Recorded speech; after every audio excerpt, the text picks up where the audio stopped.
வணக்கம். சர்க்கரை நோயை சாதாரண ஒரு நோயா எடுத்துக்கிறீங்களா? இனி எடுத்துக்காதீங்க.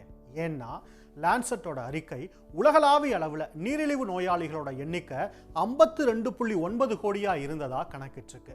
தற்போதைய இந்த நிலை தொடர்ந்தால் 2050 இந்த எண்ணிக்கை 131 கோடியை எட்டும்னு மதிப்பிடப்பட்டிருக்கு. அதே நேரத்தில் இந்தியாவோட நிலையும் எப்படி இருக்கு? கவலை அளிப்பதாகவே இருக்கு. 2023 ICMR ஆய்வறிக்கை என்ன சொல்லுதுன்னா, இந்தியாவில் நீரிழிவு நோயோட பரவல் 11.4 விழுக்காடா இருக்கு அப்படின்னும், ப்ரீ டயபெட்டிக் உட்பட 10.1 கோடி பேர் பாதிக்கப்பட்டிருக்காங்க அப்படின்னு சொல்லுது. அடுத்த 30 ஆண்டுகள்ல, அதாவது 2050 இந்த எண்ணிக்கை 15 to 20 கோடியை இந்தியாவில் எட்டக்கூடும் அப்படின்னு அஞ்சப்படுது. Triple the time 134 million 2045 cross ஆகும் அப்படின்னு சொல்லியிருக்கிறாங்க. இது 50% அன்டயக்னோஸ்ட், இன்னும் கண்டுபிடிக்க முடியாத பயனாளிகள் இருக்கும்போதே இவ்வளோ கணக்குன்னா, இன்னும் எல்லாரையும் நம்ம தீவிரமாக கண்டுபிடிச்சோம்னா இன்னும் இது எங்கேயோ போகும். ஒரு 35 வயசுக்கு மேலே இருக்கிற திடகாத்திரமாக இருந்தால் கூட அவங்க சக்கரை டெஸ்ட் கண்டிப்பாக பண்ணணும். இது ஸ்க்ரீனிங் டெஸ்ட், இது பண்ணுறதில்ல நம்ம.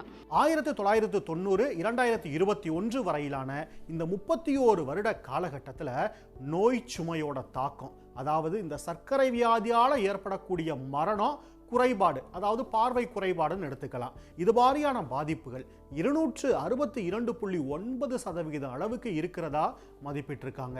சர்க்கரை வியாதியை பற்றிய சமூகம் தவறா புரிந்து கொண்டதுதான் இந்த பரவலுக்கே ஒரு பெரிய காரணமா மருத்துவர்கள் கூறுறாங்க. ப்ரிஸ்கிரைப் பண்ணுற ட்ரக்ஸை தே ஆர் டேக்கிங், நல்லா தான் கரெக்டாக நீங்கள் ஒரு ட்ரக் கொடுக்குறீங்க, 2 கொடுக்குறோம் எடுக்கிறோன்றாங்க.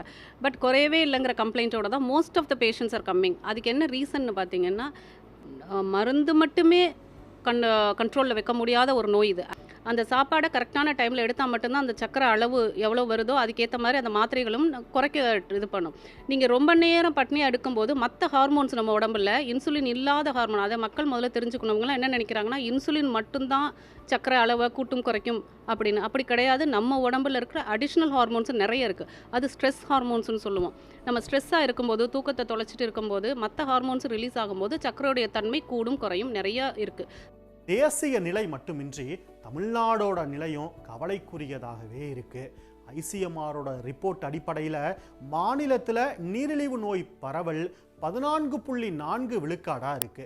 இது தேசிய சராசரியை விட கணிசமாக அதிகம்தான்.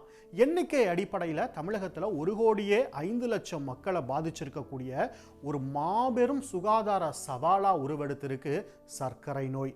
உடல் உழைப்பு குறைவு, அதீத மாவுச்சத்து, உணவு பழக்க வழக்கம், உடல் பருமன், இதெல்லாம் முக்கிய காரணங்களாக சுட்டி காட்டுறாங்க மருத்துவர்கள்.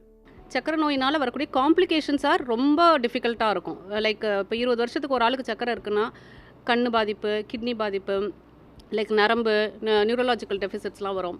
ஸோ இந்த மாதிரி நம்ம வாழ்வோடவே நம்ம கூட இருக்க போகிற ஒரு நோயை நம்ம தான் அதுக்கு தகுந்த மாதிரி வாழ்வு முறையை மாற்றி கண்ட்ரோல் பண்ணணுங்கிறதுனால தான் உணவு பழக்கம், எக்ஸசைஸ். உலகளாவிய நீரிழிவு சுமையில் 52.2% பங்கு உடல் பருமனாலேயே ஏற்படுது அப்படின்னு சொல்லுது லான்செட்டோட அறிக்கை. தெற்காசியாவில் இந்த வளர்ச்சி எவ்வளவு தெரியுமா?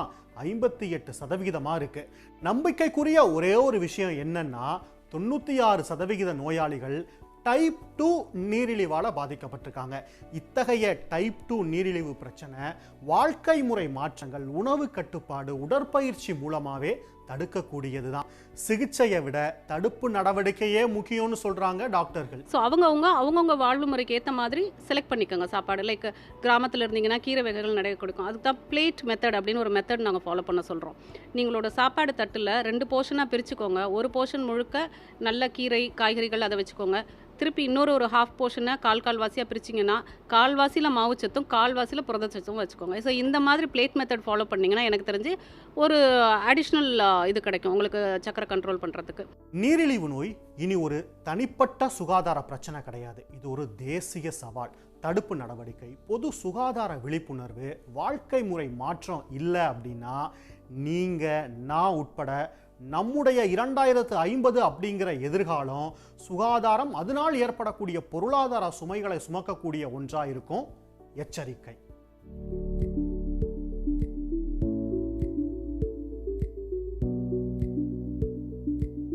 உடனுக்குடன் செய்திகளை தெரிந்து கொள்ள சன் நியூஸ் பெல் ஐகானை கிளிக் பண்ணுங்க.